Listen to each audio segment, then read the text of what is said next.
Le message est clair. Le peuple n'y croit plus. Il faut avoir le courage d'interroger notre parcours. Et au nombre de ces crises, je parlais tantôt de la question de la représentativité, la crise de la démocratie. Pourquoi il y a cette crise? Mais parce que nous avons toujours eu des élections, mais des élections qui n'ont jamais abouti à une alternance. Nous avons toujours eu des élections, mais qui n'ont fait que confirmer la majorité de celui qui dirige. Est-ce que ça a changé? Là, on sort d'un cycle électoral et on voit très bien que celui qui dirige a tout raflé. Sous Omar Bongo, l'opposition était représentée à l'Assemblée nationale, au Sénat.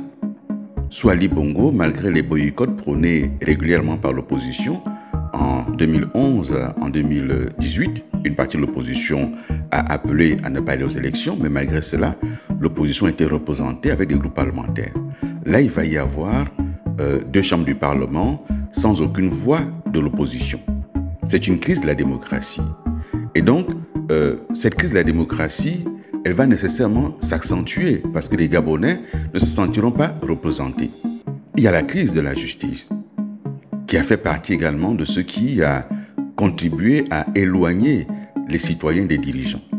Est-ce que les Gabonais ont confiance en leur justice? Est-ce qu'aujourd'hui, si j'ai un problème avec X, Y, Z, impuissant, est-ce que si j'ai un problème avec quelqu'un qui a de l'argent, la justice va pouvoir se prononcer en ma faveur lorsque les éléments de droit me donneraient raison? Et donc, cette crise de la justice, elle n'est pas liée qu'au problème de la magistrature. C'est d'abord la conception générale qu'on a de ce qu'est la justice dans notre pays. La question morale. La question finalement de se dire l'équité, c'est quoi? Et tous ces éléments-là, lorsqu'on regarde aujourd'hui le cas Harold Leka, en quoi ce cas-là aujourd'hui peut-il être la manifestation d'une vraie justice? On est en droit de se poser des questions parce qu'il y a eu des précédents. Et ces précédents font qu'on s'interroge. Ces précédents, vous ne pouvez pas avoir dit sous Ali Bongo que Bla et les siens, c'était une vengeance, c'était pas la justice.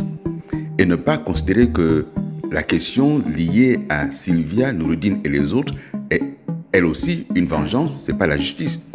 Vous ne pouvez pas considérer que le cas Hervé Opianga, c'est de la justice, c'est pas une vengeance. Et donc, à partir du moment où la justice sert de bras pour la vengeance, elle sera de plus en plus éloignée de la confiance que les Gabonais pourraient faire à cette institution judiciaire. Et donc, il y a cela. Et moi, mon parcours, il est simple. Je me suis toujours engagé. Mais j'ai toujours défendu mes idées. Lorsque j'ai choisi de me présenter contre Oligui, contre les militaires, j'ai fait ce choix libre et assumé. Et il y a des gens qui pensent que, bon, mais écoutez, ils ont peut-être un deal entre eux, il y a 0 deal. Je ne passe pas de deal avec des gens. J'ai pris mes responsabilités et je n'empêchais personne de le faire. Il y a une opposition traditionnelle qui avait combattu Ali Bongo, elle est là, elle existe. Elle a rallié Oligui.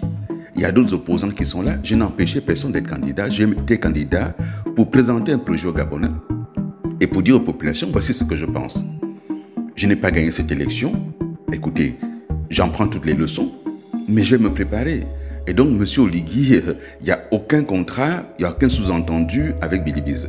Je prends mes responsabilités, j'ai commencé cet engagement sous Omar Bongo et dans le cadre de ce que je dis là, pour mon parcours, j'y reviendrai.